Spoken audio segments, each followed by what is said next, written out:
Okay, this is Tom Morris at Fullerton College, and this is a screen capture video walkthrough for my environmental biology lab course. The activity for this video is the draw a tree to get your degree activity, and so let's get started. So students need to go to the Canvas site, log in, and then select the environmental biology lab course.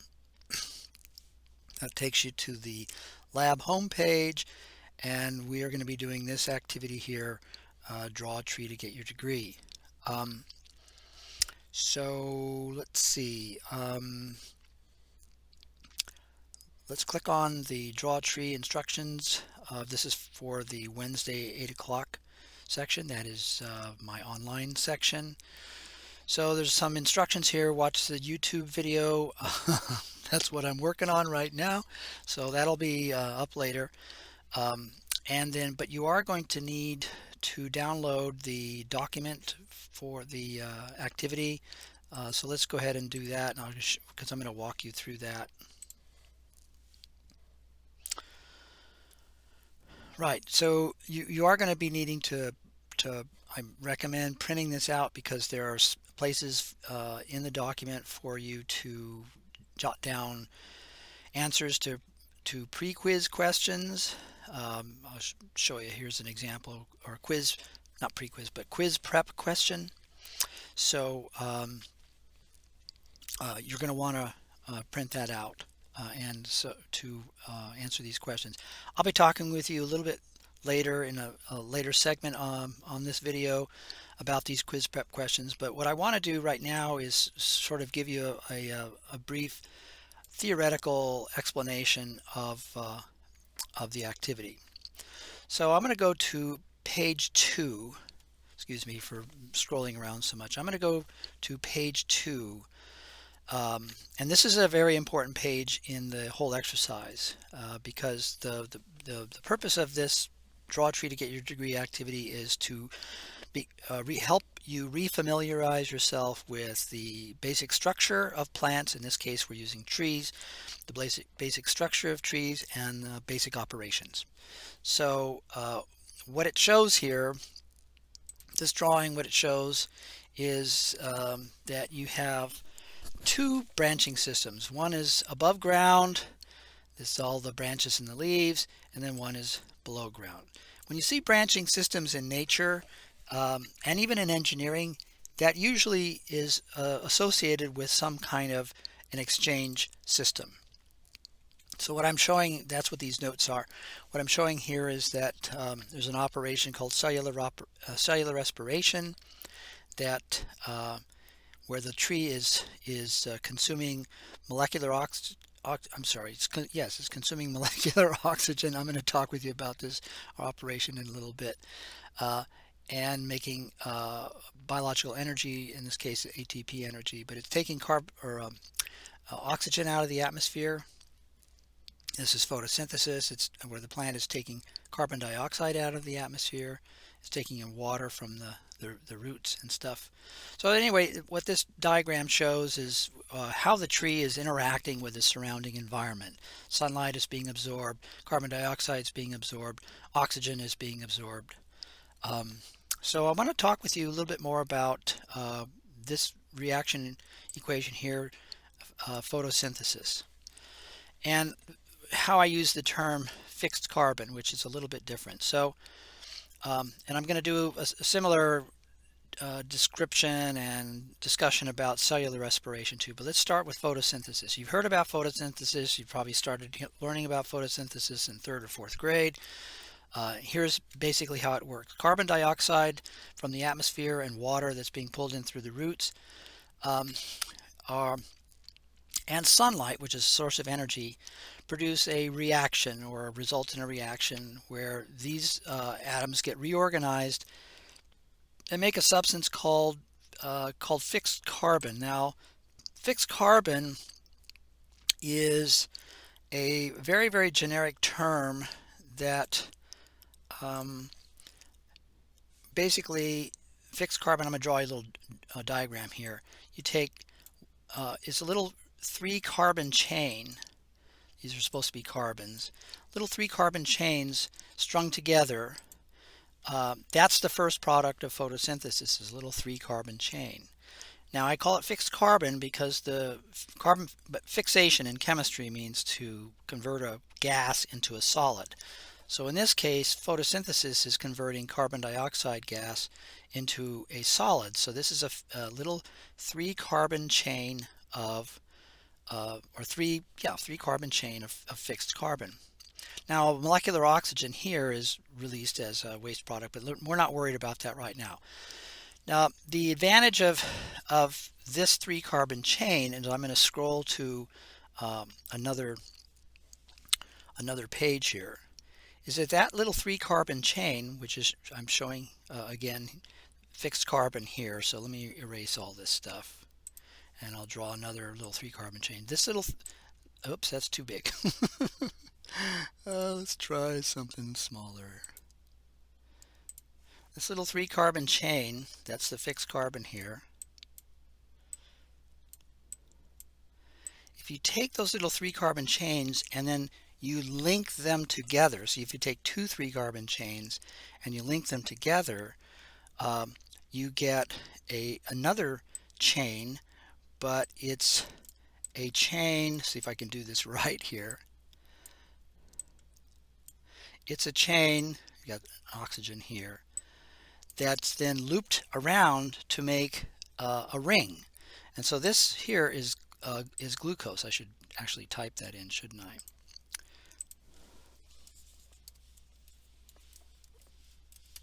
So you may have learned photosynthesis. One of the products of photosynthesis is glucose. Yes, it does happen downstream, but it's not the first item. So with these little chains of fixed carbon, you can make glucose if you want, or you could chain the glucoses together to make larger molecules, one of which is starch that you're familiar with. And our starch is very, very useful in energy storage.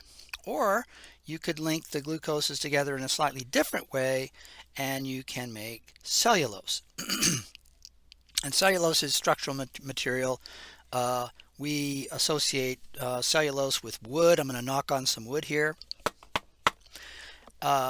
We soften the wood and turn it into pulps and make paper out of cellulose. So cellulose is a very strong bacteria decay resistant material, and plants use it to embed in their cell walls, and they create a microskeleton out of it. That's why trees and plants tend to be so rugged and stiff and stuff.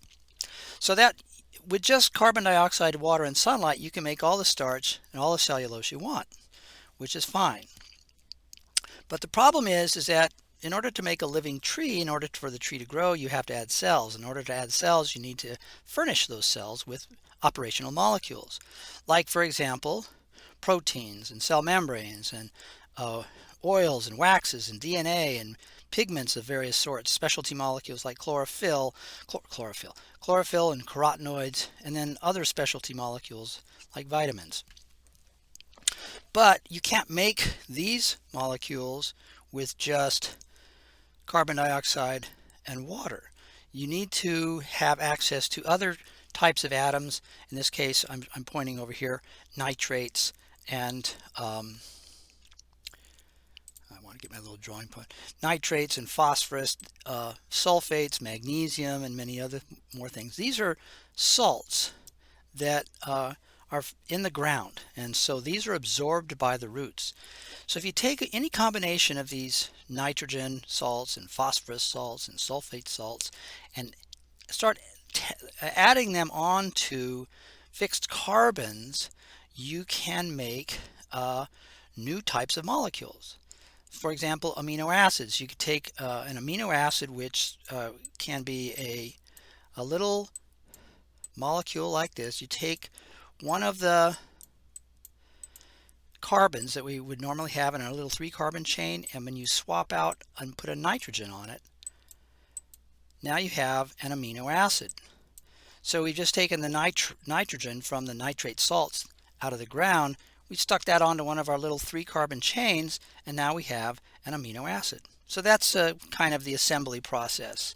The photosynthesis provides the little 3-carbon chains that are basically the universal Lego in this whole operation, and then you modify that little 3-carbon chain, add them, chain them together to make long chain molecules, or you start swapping out or adding different types of these sorts of atoms onto them, and then you get more operational molecules like these. So hence the value of mineral nutrients. So plants need, or I should say plants thrive when they have access to carbon dioxide in the atmosphere, water in the soil, sunlight from the sky, and then they have an abundance of mineral nutrient salts in the ground. Um, that's part of my shtick here. I wanted to get across to that because we're going to be referring to later on in the quiz prep questions, asks you how these substances in the environment, how they can be beneficial. Okay, well, I'm going to move on. I've kind of made my point there. So oh yeah, I wanted to talk about cellular respiration. No, I'm not done. So let's talk a little bit about cellular respiration. Cellular respiration, I keep getting these really thick lines. I don't want those thick lines. Cellular respiration is another type of operation that happens in, and by the way, I say cellular respiration happens in all living cells at all times.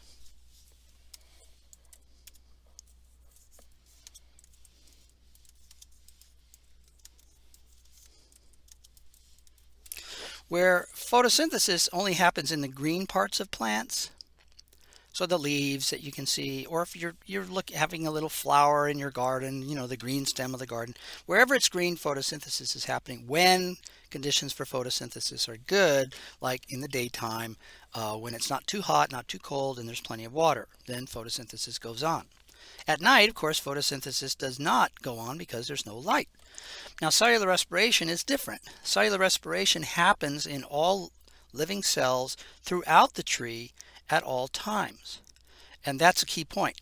And what cellular respiration does is it takes certain molecules of fixed carbon, usually, let's say, some kind of sugar like glucose, and then disassembles those molecules to make biological energy in this case, in the form of ATP.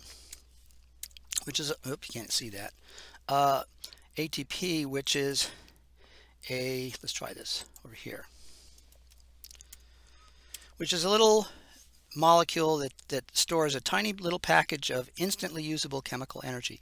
And so ATP then is used throughout the cell. You know, cells are busy places. The operations that go on there consume energy. If there is no energy, then those operations don't continue. So cellular respiration is part of that whole process of providing little packages of energy so that all of the operations in the cell can continue. That's the whole point of cellular respiration. So it happens in cellular respiration happens in all living cells of the plant, including the leaves, including the roots, including all of the living cells that are in the stems, in the trunk, and so on. Yeah.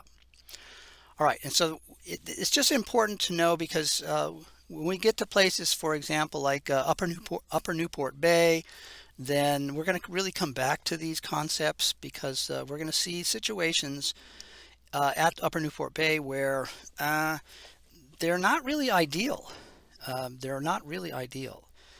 So it's important for us then to help to begin to analyze, well, how can these plants live here under these non-ideal conditions? All right.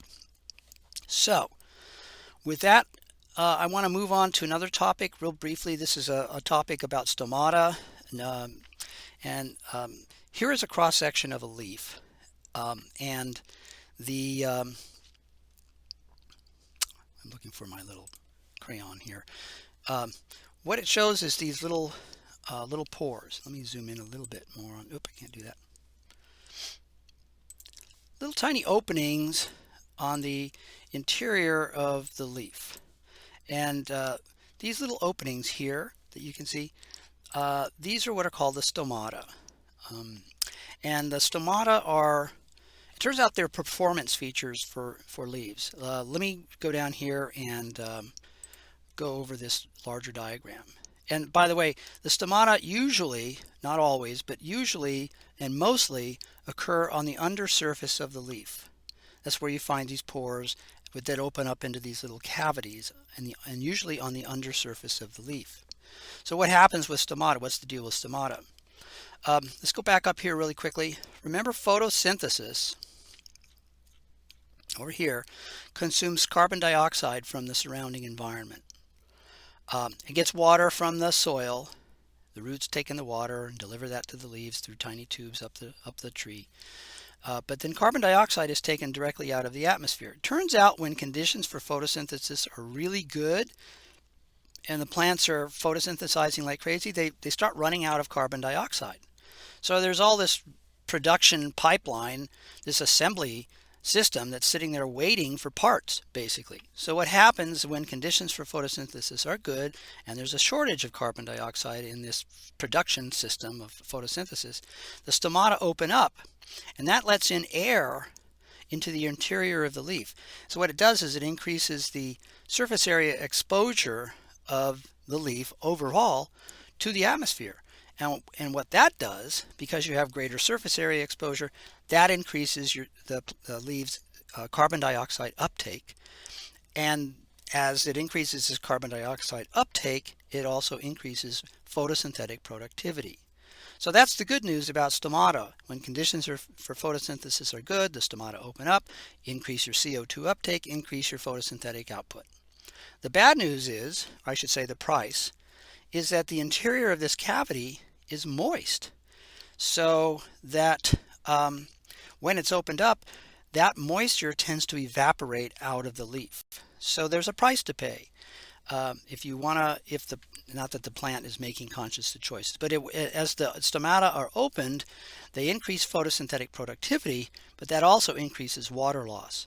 So this can be a problem for plants that live in dry environments like a desert or a local chaparral or oak woodlands in our local mountains.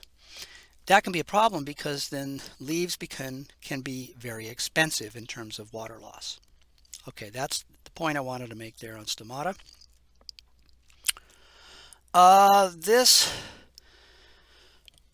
This activity normally involves us traveling on campus and finding a couple of trees and making some sketches, but because this is an online activity and I'm not going to be collecting your sketches, so I'm not going to be doing that. But I want to do a little, I'm going to follow up with this little segment.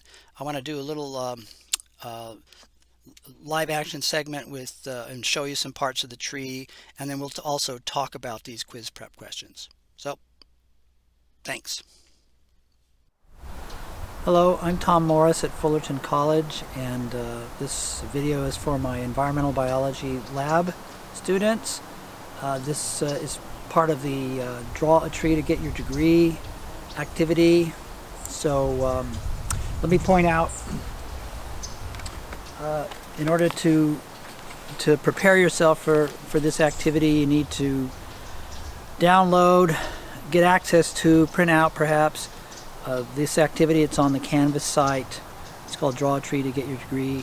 I'm going to be referring to different parts of this activity today, but right now I'm out in the lovely outdoors.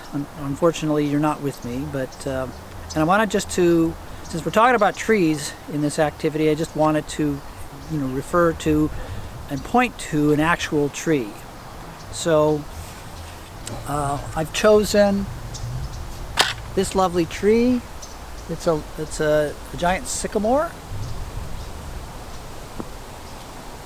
and it's a lovely example of a tree. And I want to talk with you about the various, just the structure and operations of plants in general, and in this particular tree.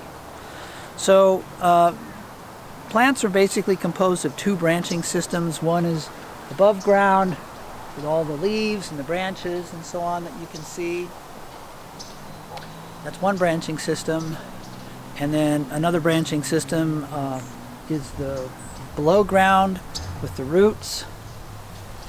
And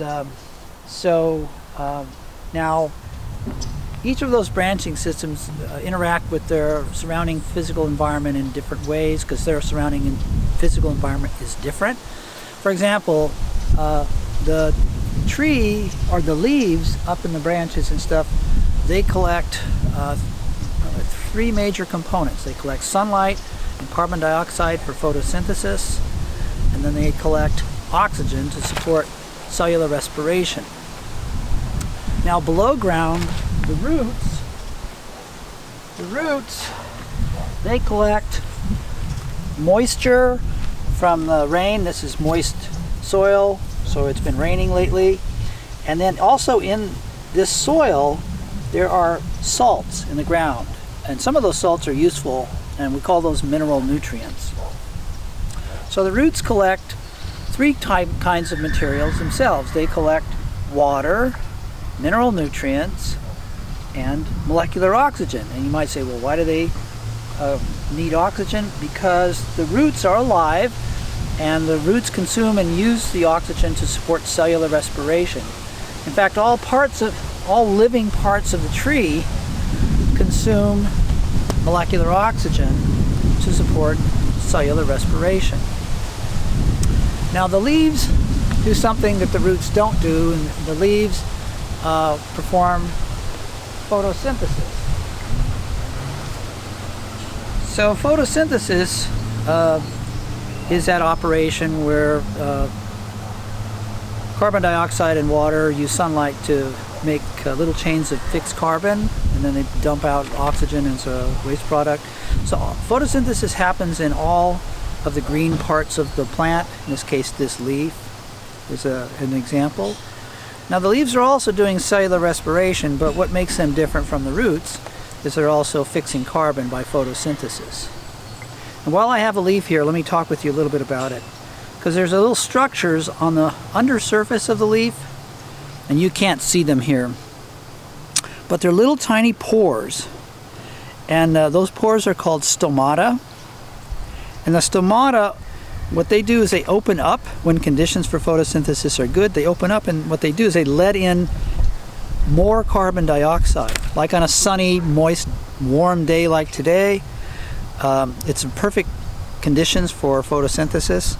So the stomata open up, they let in more carbon dioxide, and that increases photosynthetic productivity. But there's a price to pay, because as the stomata open up, not only are they letting carbon dioxide in, but then water from inside the leaf evaporates out. So that's a trade-off there. As you open up the stomata, you increase your photosynthetic output, but you also increase your water loss. And I don't know if we're actually going to get into that anymore, because I usually do that at the Arboretum, where we talk more about stomata and leaf structure and stuff, but I don't think we're going to the Arboretum this semester. So I want to go over with you some of the pre-quiz questions now, given the tree and the basic organization and operations. I just wanted to briefly go over with you on the packet some of the quiz prep questions, and show you where you can find information for these. So I'm also going to just give you real quick little quickie answers, but I'm going to show you where I'm finding those answers, okay? So now since we are not in the field together, since this is all online, we're not actually going to be drawing any trees, and also we're going to just skip all this part. But there are quiz prep questions, and you are going to get a quiz, an online quiz, that deals with the questions, with these quiz prep questions. So basically the online quiz is going to be a selection of these quiz prep questions in general. So quiz prep question number 1 says, what 3 important materials do roots collect from the surrounding environment? And so I did mention those before, but I'm going to show you where you can find that information in the packet. And that's on page 2. That's on page 2. And it shows, real simply, mineral nutrients and water. Plus there's a third one that's not so obvious here, and that's molecular oxygen. So remember, molecular oxygen is collected by all living cells in the tree, including the roots. So short answer for question number 1, quiz prep question number 1 is water. This is roots, right? Yeah, water, mineral nutrients, and molecular oxygen, or O2. Quiz prep question number 2 says, I have to hold it so I can read it. Consider the tree represented in the drawing at left. What important resource can the above ground exchange system obtain from its surrounding environment that the below ground exchange system cannot? So this is basically real simple: sunlight. Here's the below ground branching system. It's under, if you look at this tree, the below ground branching system, that's the roots, they're all underground mostly, so yeah, they can't get sunlight. I'm going to have to draw on this one.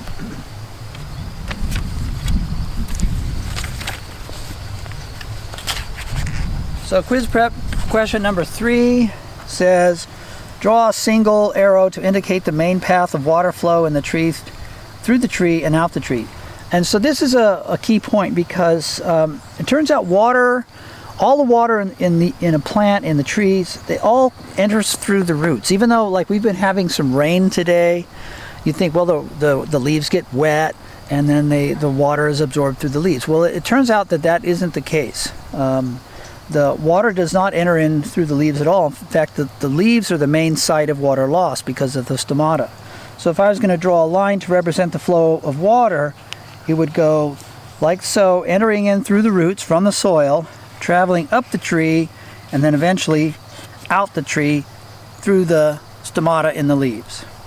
So that's the main point, is the roots are the main site of water uptake, and the leaves are the main site of water loss. So let's go on to the next one.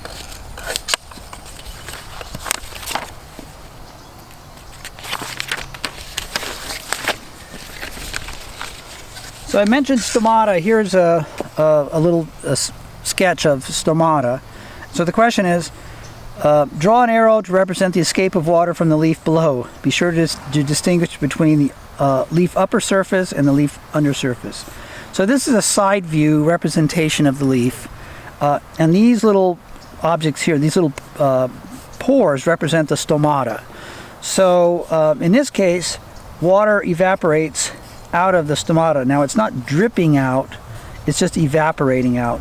So the undersurface of the leaf in this case is the main site of water loss, because that's where their stomata are, and the stomata and water evaporates out stomata.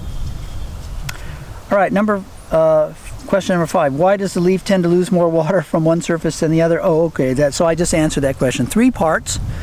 Most of the water is lost from the bottom surface of the leaf, because that's where the stomata are, and water evaporates out the stomata. Okay, I think this is the last question. The tree's exchange systems collect several kinds of materials from the surrounding environment. For the items listed below, write why each is useful to the tree. So oxygen gas, or O2, is useful to the tree because, well, how can I find that information out? If you look on page 2, let me do that here, it's real quick here. Look on page 2.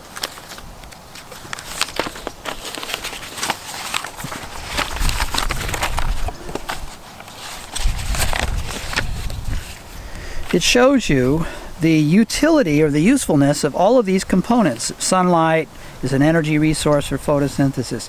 CO2 is a building material for photosynthesis. H2O is a building material for photosynthesis, and it's a reaction medium for cell chemistry, and it's a transport medium. Oxygen, molecular oxygen, is a waste collector for cellular respiration. Mineral nutrients, such as nitrates, phosphates, these are the salts that are in the ground. They're also building materials for all important biological molecules. So for that last question, this is the page to consult, and I'll let you write in the responses based on what you see here. there's my horse. So that's about it for this activity. It's very short, very brief, and make sure that after reviewing this packet that you take the online quiz when it's available, and then I'll see you again for another activity, probably at Oak Canyon.